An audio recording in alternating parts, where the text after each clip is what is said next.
Le 20 mai dernier, M. Erdogan, président turc, qui est en train de se faire voter les pleins pouvoirs, qui rectifie la Constitution, qui, après le coup d'État manqué de juillet 2016, a renforcé son emprise sur une société qu'il veut néo-ottomane. Il veut la faire renouer avec son passé impérial, califal, parce que l'Empire ottoman, c'était aussi un califat. Hein, le rival d'El-Baghdadi, le leader le calife de Daesh, et son plus grand rival aujourd'hui, c'est Erdogan. De nombreux frères musulmans, de nombreux islamistes adeptes du califat n'hésitent pas à présenter Erdogan comme un homme qui aurait pu, qui pourrait être le nouveau calife. Donc dans cette optique néo-ottomane, rétablir l'empire ottoman califal, Erdogan a choisi une capitale de manière tout à fait symbolique, Sarajevo, qui était la capitale de la Bosnie musulmane sous l'Empire ottoman.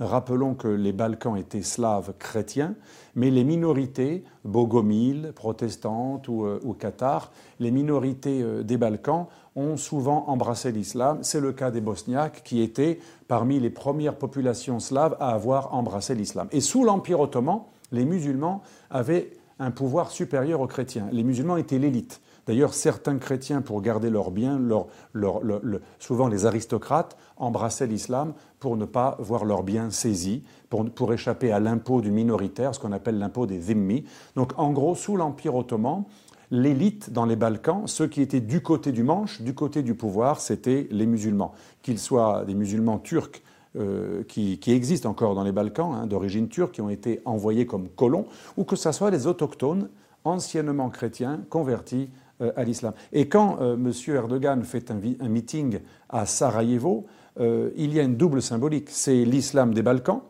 Ça veut dire, nous revenons dans les Balkans, vous, musulmans des Balkans, nous venons vous protéger. Nous, vos frères turcs, nous qui vous avons permis d'être l'élite à l'époque de l'Empire ottoman, puisque vous, les musulmans des Balkans, vous étiez les patrons des chrétiens. Et depuis que l'Empire ottoman s'est écroulé, c'est l'inverse. Les musulmans des Balkans ont très souvent eu l'impression d'être persécutés, comme on le voit pour le massacre en Bosnie, ou en tout cas d'être des citoyens de seconde zone. Erdogan redonne une fierté à des minorités musulmanes qui furent les patrons dans le passé et qui, depuis la fin de l'Empire ottoman, depuis que les pays des Balkans ont retrouvé leur indépendance, majoritairement des pays chrétiens, eh bien, les musulmans se sentent un petit peu victimes. Donc, ils surfent sur cette symbolique-là, néo-ottomane, des musulmans des Balkans qui voient la Turquie comme le protecteur, mais une deuxième symbolique, puisque des meetings récemment qui étaient prévus en Allemagne et en Autriche ont été interdits, parce que l'Autriche a repris le contrôle de son islam. Depuis quelques années, l'Autriche refuse la mainmise d'Erdogan sur l'islam autrichien. Et pareil pour l'Allemagne. L'Allemagne commence à se rendre compte que la Turquie a une action délétère, voire dangereuse, au sein des populations turques, qu'elle appelle grosso modo à ne pas s'intégrer. La grande idée d'Erdogan, c'est que l'on puisse voter pour lui à l'étranger, et pour que les gens votent longtemps encore pour son parti depuis l'étranger, eh bien, il ne faut pas qu'il s'intègre.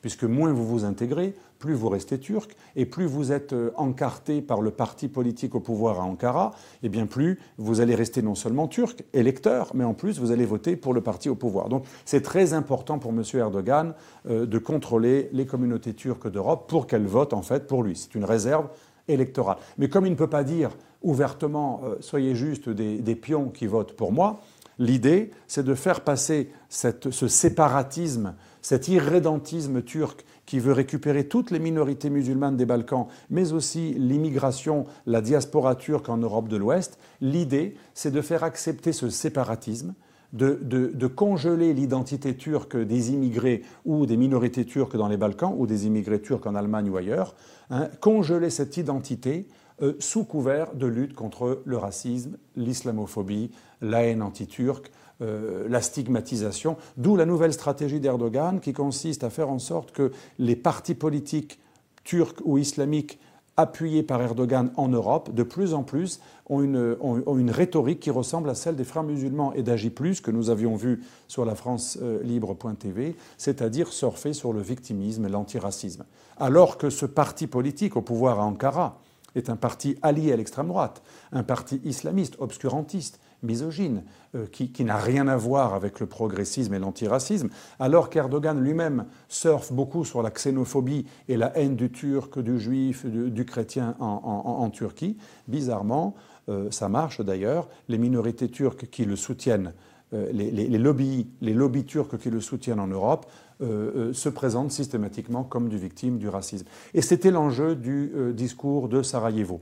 Les musulmans doivent s'organiser, les Turcs, élite des musulmans en Europe, mais avec les autres musulmans, doivent s'organiser, ils doivent être plus forts, ils doivent revendiquer plus, ils doivent demander plus de voile islamique, ils doivent s'organiser dans des partis politiques, dans le contrôle de mosquées, dans une participation à la politique. Erdogan l'a dit, participer à la vie politique pour peser, pour que vous soyez entendus par les mécréants. Et il a développé des idées assez dangereuses, comme quoi eh bien, les Turcs auraient une vocation particulière, ce serait un peuple particulièrement fier, et les intégrer, ce serait aller contre leur identité, ce serait les humilier.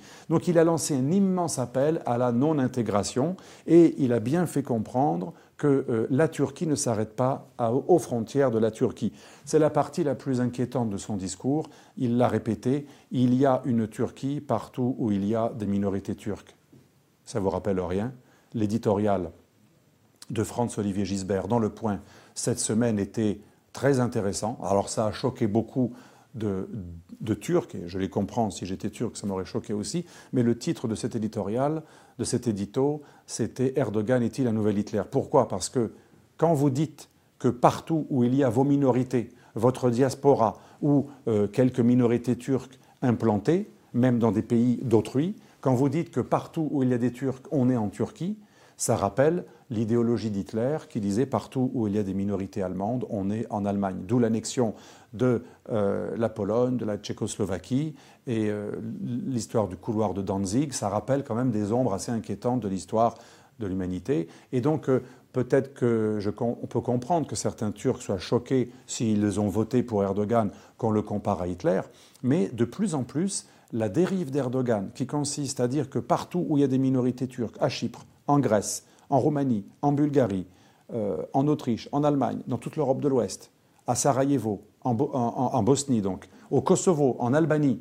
Aujourd'hui, les discours d'Erdogan sont de plus en plus dans cette orientation, et en Bosnie, il l'a dit, les Balkans, c'est la Turquie, puisque nous sommes des frères. Pourquoi? Parce que là où il y avait des musulmans dans les Balkans, c'était des musulmans de nationalité ottomane, c'était des sujets du califat ottoman, et ce qui est ottoman est turc, de même que ce qui est turc est ottoman. L'idée d'Erdogan, en gros, c'est de faire croire à tous les musulmans turcophones ou tout simplement européens de souche, mais convertis à l'islam, l'idée, c'est que finalement, la Turquie est leur véritable pouvoir. Le véritable président de tous les musulmans d'Europe, ce serait Erdogan. Cette idée est extrêmement dangereuse puisqu'on a affaire à une politique d'ingérence. On a un pays qui, sous couvert de la défense du religieux ou de la défense de ses citoyens turcs, parce qu'il mélange à la fois les Turcs d'ethnie ou de langue et ceux qui sont tout simplement des musulmans des Balkans ou d'Europe et qui ne sont pas turcs. Mais l'idée, c'est que le nouveau sultan européen, le nouveau sultan Erdogan serait là pour protéger tous les musulmans d'Europe qui seraient foncièrement victimes d'un racisme qui est une nouvelle forme de racisme qui est l'islamophobie. Et c'est pour ça qu'on peut comprendre, sans le justifier bien entendu, tous ces militants turcs, soit nationalistes des Lougris, soit islamistes, qui ont voulu arracher les affiches du journal Le Point qui présentait Erdogan comme un dictateur. Cela s'est passé sous les yeux de caméras, de policiers. Il n'y a pas eu d'interpellation massive. Aujourd'hui, la Turquie adhère tellement à ce projet irrédentiste, mégalomaniaque, narcissique, nationaliste et islamiste à la fois de M. Erdogan qu'il y a de plus en plus de démonstrations de force. Alors certes, si j'étais turc, peut-être que fasciné par Erdogan, j'agirais de la même chose, de la même manière. Mais est-ce que l'Europe peut laisser des minorités qui sont de nationalité française, comme le patron de l'islam de France, le Conseil français de culte musulman, le CFCM, est présidé par un citoyen franco-turc qui est un militant d'Erdogan. Est-ce qu'on doit laisser des pays étrangers distiller une paranoïa, un séparatisme et même un appel à désobéir à nos lois ou à se sentir opposés, différents, ennemis de l'État dans lequel il se trouve? Est-ce qu'Erdogan Et c'est ça que je dis à mes amis turcs quand ils sont indignés par nos propos, quand on parle d'Erdogan, souvent ils sont indignés. Est-ce que vous accepteriez en Turquie que la France, l'Allemagne, l'Italie, la Grèce, l'Arménie se permettent d'utiliser le peu de minorités non turques et non musulmanes qui restent en Turquie en les appelant à se soulever contre les autorités? Est-ce qu'en Turquie, on tolérerait que des intellectuels chrétiens d'Occident appellent tous les chrétiens de Turquie, enfin le peu qui reste, à ne pas se sentir turcs et à refuser les lois des Turcs qui seraient foncièrement hostiles aux minorités?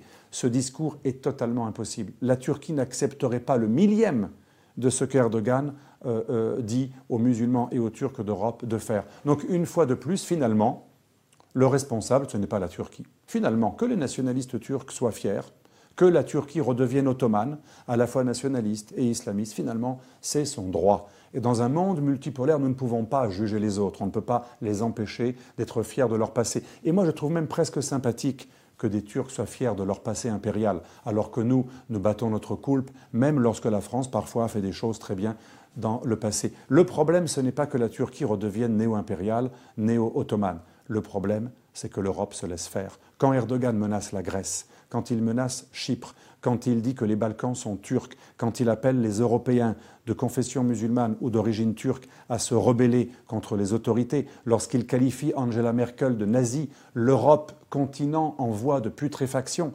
lorsqu'il dit qu'un jour il faudra faire en sorte que les Européens aient peur de sortir de chez eux, tellement que les musulmans turcs et les musulmans en général, devenus forts et qui procréent, leur feront peur. Le tort, finalement, ce n'est pas à l'impérialiste turc d'essayer d'avancer ses pions. Le tort est à nos élites qui laissent faire ce genre de discours. Et moi, je suis peiné de voir que quand l'Autriche et l'Allemagne et la Suède et même la Belgique ont interdit des meetings de militants ou de leaders nationalistes turcs qui venaient lancer leurs appels à la non-intégration de nos compatriotes musulmans et turcs, la France n'a pas bougé. Quand Merkel a été insultée, menacée gravement par M. Erdogan, la France n'a pas bougé. Lorsque la Grèce a été menacée récemment d'invasion par les trois partis politiques les plus importants en Turquie, le parti kémaliste, le parti d'Erdogan et le parti de l'extrême droite du MHP, la France n'a pas bougé. Bruxelles n'a pas bougé. Bruxelles est beaucoup plus dur envers les Italiens populistes qu'envers Erdogan. Bruxelles n'a même pas rompu l'accord en vue de l'intégration de la Turquie dans l'Union européenne, à qui on donne 1 milliard par an.